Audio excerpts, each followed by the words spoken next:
The story after the birth, when fear answered heaven. The night Jesus was born, the world did not change its ways. Stars shone, angels sang, but palaces remained dark with ambition, and thrones remained guarded by fear.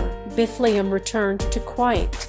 The shepherds went back to their fields. Mary held her child close, learning his face, memorizing his breath. Joseph watched over them both, not knowing that the child sleeping before him had already unsettled the balance of power in the land. Far from the manger, word began to travel. Strangers from the east, wise men, watchers of the heavens, arrived in Jerusalem, asking a question that echoed like a threat: "Where is the newborn king of the Jews?" That question reached the ears of Herod the Great. Herod was a king by title, but a prisoner of fear by nature. He had secured his throne through violence and suspicion. He trusted no one, not even his own family. The idea of another king, born without armies, without banners, was unbearable to him. So he smiled, and he lied.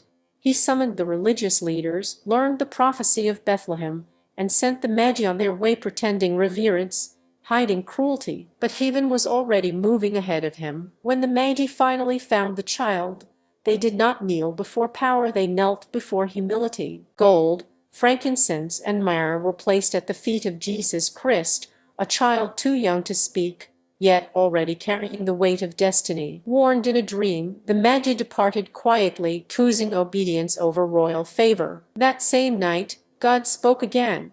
This time, the message came not with poetry or promise, but urgency. An angel appeared to Joseph in a dream and said, "Rise, take the child and his mother, flee to Egypt. Do not delay.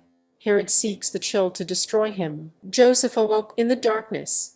No crowds, no witnesses, no certainty of what lay ahead. He did not argue. He did not ask why.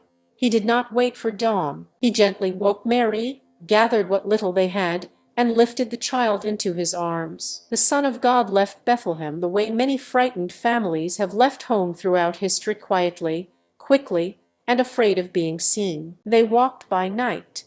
Every sound mattered. Every shadow could hide danger.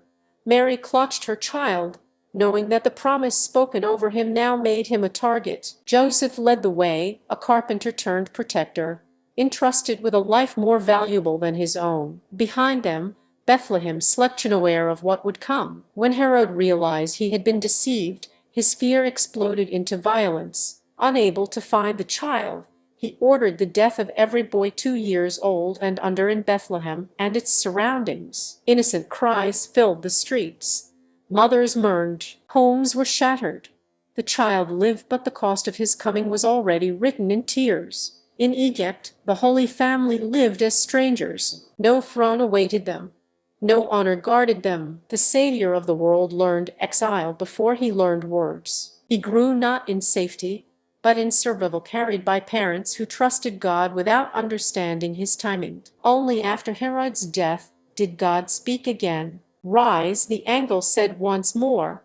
"It is safe now." They returned not to glory, but to obscurity. Not to Bethlehem, but to Nazareth. The King of Heaven would grow in silence, strength, and patience. This is the story after Christmas. A story where joy is followed by danger, where love requires courage, where God enters a broken world not to escape it, but to redeem it from within.